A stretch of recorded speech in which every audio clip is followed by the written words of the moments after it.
Pythagoras प्रमेय जो होती है वो सिर्फ और सिर्फ समकोण त्रिभुज में ही लागू होती है। तो पाइथागोरस थ्योरम कहती है कि कर्ण का वर्ग त्रिभुज की बाकी दो भुजाओं के वर्गों के योग के बराबर होता है। अब कर्ण क्या होता है? ये राइट एंगल ट्राइंगल है, यानी कि समकोण त्रिभुज है। यहाँ पे 90 डिग्री का कोण बन रहा है, तो 90 डिग्री कोण के सामने वाली जो भुजा होगी, यानी कि ये AC भुजा, इसी भुजा को हम लोग कर्ण, अंग्रेजी में हाइपोटेन्यूज कहते हैं। और जो कर्ण होता है वो समकोण त्रिभुज में सबसे बड़ी भुजा होती है। बाकी जो दो बची हुई भुजाएं यानी कि AB और BC ये एक दूसरे के लंबवत यानी कि परपेंडिकुलर होती हैं। पाइथागोरस प्रमेय का फॉर्मूला कहता है कि जो कर्ण का स्क्वायर यानी कि जो AC का स्क्वायर होगा वो बची हुई दोनों भुजाओं के स्क्वायर के योग के बराबर होगा, यानी कि BC का स्क्वायर प्लस AB का स्क्वायर। AC स्क्वायर बराबर AB square plus BC square. उदाहरण के लिए हमें राइट एंगल देखते हैं ABC, इसमें हमें AC का स्क्वायर निकालना है, तो AC का स्क्वायर हो जाएगा AB यानी कि 4 का स्क्वायर प्लस BC यानी कि 3 का स्क्वायर, तो ये हो जाएगा 16 प्लस 9 यानी कि 25। AC स्क्वायर बराबर 25, तो AC बराबर आ जाएगा आपका 5 सेंटीमीटर। उत्तर आपका ये आएगा 5 सेंटीमीटर। अभ्यास 5A क्लास 7 हम लोग शुरू करते हैं। सवाल नंबर 1, आकृति 5.17 में एंगल B समकोण है, CA भुजा की माप बतानी है। तो पाइथागोरस थ्योरम यहाँ पे लगेगी। 90 डिग्री का कोण है यानी कि समकोण त्रिभुज है, तो पाइथागोरस प्रमेय में कर्ण का स्क्वायर बाकी दोनों भुजाओं के स्क्वायर के योग के बराबर होगा। तो यहाँ पे ये कर्ण है AC का स्क्वायर बराबर BC का स्क्वायर प्लस AB का स्क्वायर।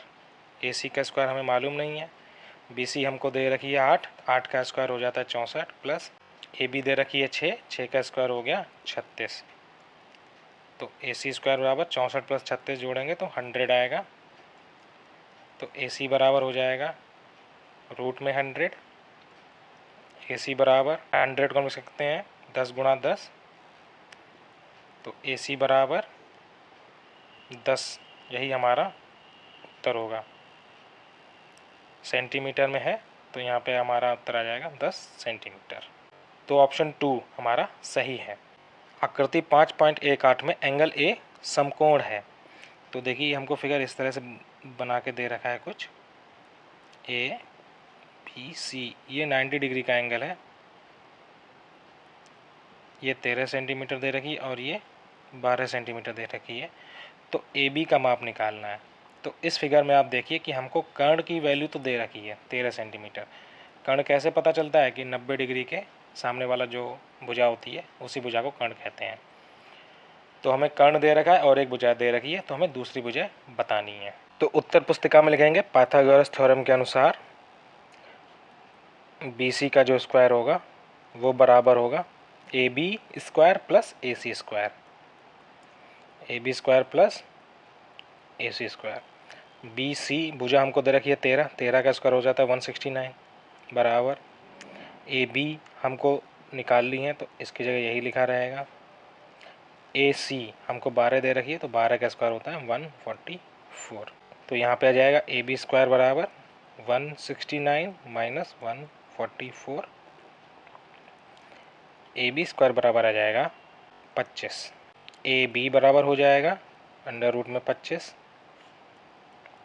AB बराबर 5 गुणा 5, 25 को हम लोग ऐसे लिख सकते हैं। तो यहाँ पे आ जाएगा AB बराबर 5 सेंटीमीटर। तो हमसे जो सवाल में पूछा था वो हमने उत्तर निकाल लिया है। जो AB भुजा होगी वो 5 सेंटीमीटर होगी। देखते हैं कौन सा ऑप्शन दिया है। ऑप्शन नंबर 3 हमारा करेक्ट आंसर है। सवाल नंबर 3 करेंगे। निम्नलिखित आकृतियों में समकोण त्रिभुज को देखकर अपनी अभ्यास पुस्तिका में रिक्त स्थानों की पूर्ति कीजिए। हम यहाँ पे देखेंगे कि कर्ण कौन सी भुजा है। तो ये 90 डिग्री का कोण है, इसके सामने वाली कर्ण भुजा है।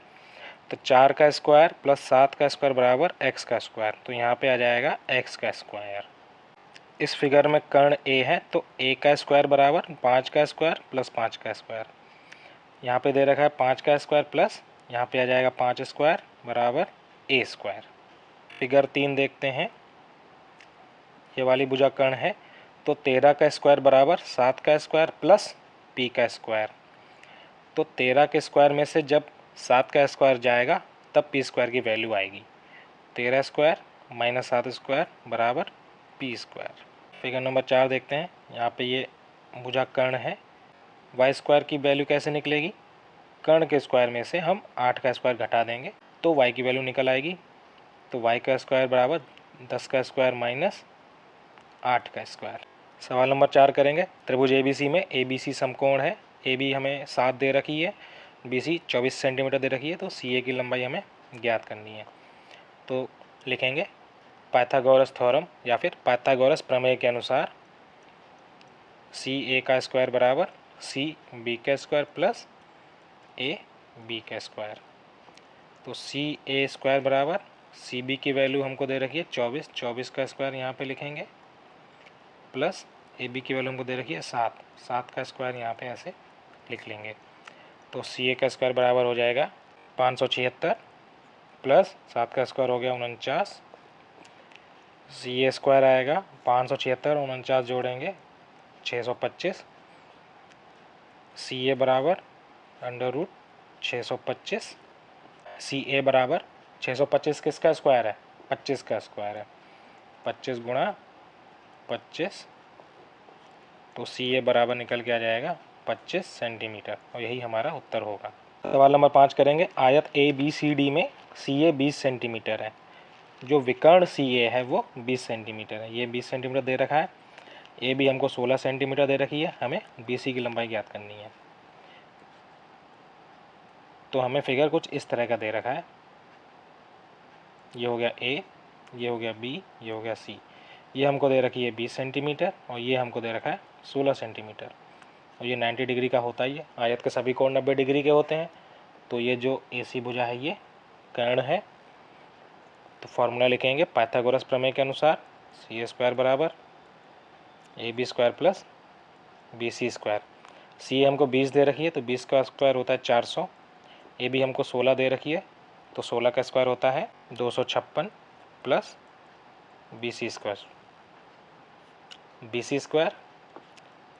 बी सी स्क्वायर निकालेंगे तो 400 में से 256 माइनस हो जाएगा तो बी सी स्क्वायर बराबर आएगा 144। बी सी बराबर 144 किसका स्क्वायर है 12 का, 12 गुणे 12, तो बी सी बराबर 12 सेंटीमीटर। यही हमारा उत्तर होगा। 65 डेसीमीटर लंबी सीढ़ी को दीवार से 25 डेसीमीटर हटाकर लगाया गया है। दीवार के आधार से सीढ़ी के ऊपरी सिरे की ऊंचाई ज्ञात कीजिए। तो हमें अब यहाँ पे फिगर बनाना है। सीढ़ी कितनी दे रखी है 65 सेंटीमीटर और कितनी दूर है दीवार से 25 सेंटीमीटर। मान लो ये दीवार है, मान लेते हैं कि ये दीवार है। सीढ़ी हमने लगाई है 25 डेसीमीटर दूर, यानी कि दीवार से 25 डेसीमीटर दूर हमने सीढ़ी लगाई है। तो सीढ़ी का जो पॉइंट है वो निचला हिस्सा है वो हमने रख दिया इस जगह। अब सीढ़ी कितनी लंबी है, सीढ़ी है 65 डेसीमीटर, तो ये जो लंबाई है ये सीढ़ी की होगी और ये 65 डेसीमीटर होगा। तो ये वाला कोण हमारा 90 बनेगा। इसको नाम दे देते हैं ए बी सी। हमें बी सी भुजा निकालनी है, यानी कि सीढ़ी के ऊपरी सिरे की ऊंचाई आधार से, आधार ये हो गया हमारा और ऊपरी सिरा ये हो गया, तो हमें बी सी भुजा बतानी है। इसमें भी पाइथागोरस थ्योरम लगेगी। लिखेंगे पाइथागोरस थ्योरम के अनुसार ए सी स्क्वायर बराबर ए बी का स्क्वायर प्लस बी सी का स्क्वायर। ए सी का स्क्वायर यानी कि 65 का स्क्वायर बराबर ए बी का स्क्वायर 25 का स्क्वायर प्लस बी सी का स्क्वायर। 65 का स्क्वायर होता है 4 2 2 5, 25 का स्क्वायर होगा 6 2 5 प्लस बी सी स्क्वायर। तो बी सी स्क्वायर बराबर 4 2 2 5 माइनस 6 2 5, 4225 में 625 घटाएंगे 3600 आएगा। बी सी स्क्वायर बराबर, तो बी सी स्क्वायर बराबर हो जाएगा अंडर रूट 3600। 3600 किसका स्क्वायर है 60 का, 60 गुणा 60, तो बी सी बराबर आ जाएगा हमारा 60 डेसीमीटर। यानी कि ये जो ऊंचाई है दीवार के आधार से सीढ़ी के ऊपरी हिस्से तक ये होगी 60 डेसीमीटर। सवाल नंबर 7 करेंगे। 26 मीटर लंबा एक तार है, उसका एक सिरा 24 मीटर ऊंचे खंभे के ऊपरी हिस्से से बना है। तो ये खंभा मान लेते हैं जो है 24 मीटर। तार जो है वो 26 मीटर है, यहाँ से लेके यहाँ तक तार जो हो गया वो हो गया 26 मीटर। ये वाली लंबाई हमसे ज़मीन पर खंभे और तार के निचले सिरे के बीच की दूरी ए बी सी, ये 90 डिग्री का कोण हो जाएगा। तो लिखेंगे हम लोग पाइथागोरस प्रमेय के अनुसार ए बी का स्क्वायर बराबर A C square plus B C square. A B हमको 26 दे रखी है, 26 का स्क्वायर बराबर ए सी हमें निकालनी है, बी सी का स्क्वायर हो गया 24 का स्क्वायर। 26 का स्क्वायर हो जाएगा 676 बराबर ए सी स्क्वायर प्लस 24 का स्क्वायर हो जाता है 576। तो ए सी स्क्वायर बराबर 676 माइनस 576, यहाँ पे बचेगा हमारे पास 100। तो ए सी बराबर आ जाएगा अंडर रूट 10 गुणा 10, ए सी बराबर 10 मीटर। यही हमारा उत्तर रहेगा।